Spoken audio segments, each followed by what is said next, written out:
কারণে আল্লাহ পাক এই জিন জাতির সম্মানে আল্লাহ পাক কোরআন শরীফে 29 নম্বর পারা 72 নম্বর একটা সূরা, সূরাটার নাম রাখছে জিন। আল্লাহ পাক এই সূরা জিন অবতীর্ণ করলেন। জোরে বলেন সুবহানাল্লাহ। জিনেরা যে কথা বলেছিল আল্লাহ রাসূলের কণ্ঠের কোরআন তেলাওয়াত, কি বলেন ভালো লাগবে না খারাপ লাগবে? আরে গেদা ফকিরের পাল্লা যাত্রা শুনলেই আমরা ঘর বাড়ি ছাড়ি, কি বলেন ঠিক কিনা? আর বিশ্ব নবীর কণ্ঠে পবিত্র কোরআনের তেলাওয়াত, কিসের তেলাওয়াত? জোরে বলুন কিসের তেলাওয়াত? কোরআনের তেলাওয়াত।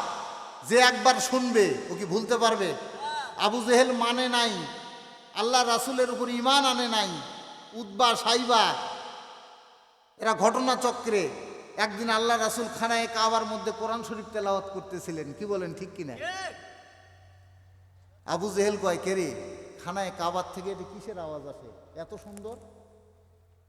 উতবা কয় তাই তো। সাইবা কয় আসলেই তো তাই, চল তো দেখি শুনি। খানায় কাবার 4 কোনায় 4 জন দাঁড়াইছে, কি বলেন? আল্লাহ রাসূল কোরআন তেলাওয়াত করতেছে, তেলাওয়াত করতে করতে করতে করতে রাত্রি শেষ, সকালবেলা উষা লগ্ন, উষার আলোতে চতুর্দিক আলোকিত হয়ে গেছে। এখন আবু জেহেল উতবাকে ডাক দিয়া কয়, এ হুঁশ আছে? কয় যা শুনলাম তাতে তো হুঁশ থাকে না।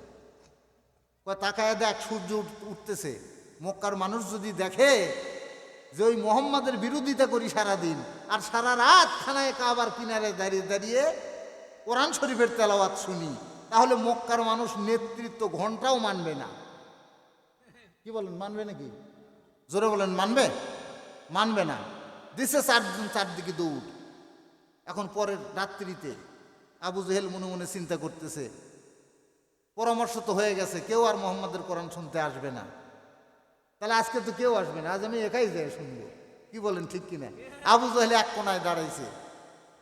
উতবা মনে মনে চিন্তা করতেছে, গত রাত্রে তো পরামর্শ হয়ে গেছে, কোরআন আর শুনতে কেউ যাবে না, অতএব এই সুযোগ আর হাতছাড়া করা যাবে না, আমি একাই শুনবো, কি বলেন ঠিক কিনা?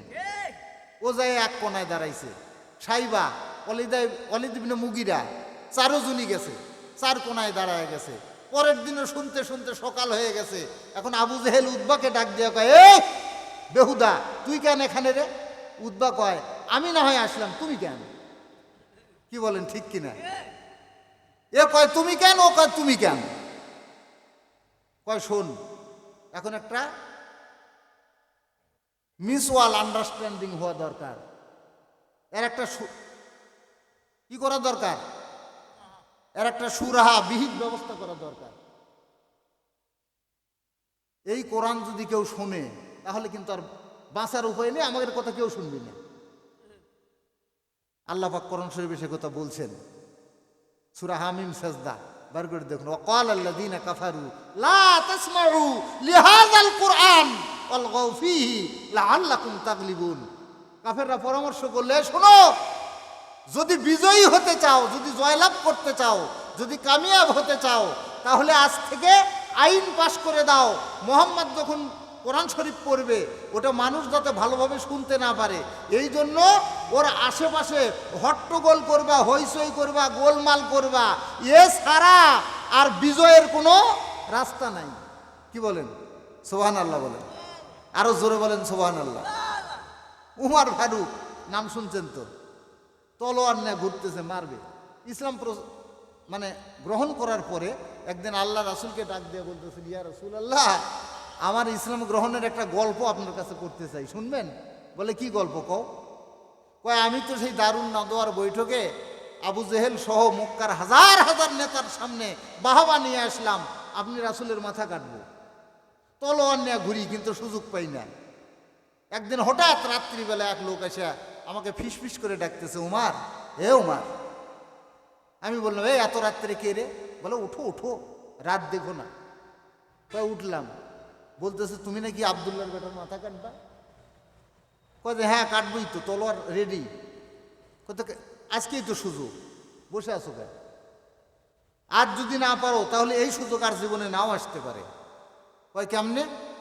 কয় দেখো, মক্কার সমস্ত মানুষ ঘুমায়া নাক ডেকে ঘুমাচ্ছে, সবাই ঘুমে বিভোর, আর ওই আব্দুল্লাহর বেটা খানায় কাবার মধ্যে যায় একা একা দাঁড়ায়া দাঁড়ায়া নামাজ পড়ে, কোরআন শরীফ তেলাওয়াত করে।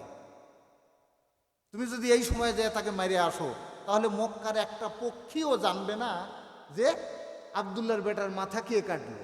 তাহলে তোমার উপর কোনো দোষও আসবে না, কুরাইশরা তোমার উপরে কোনো প্রতিশোধও নিতে পারবে না। এটাই সুবর্ণ সুযোগ। উমার কয় তাই নাকি? কয় তাহলে আর দেরি করা যায় না।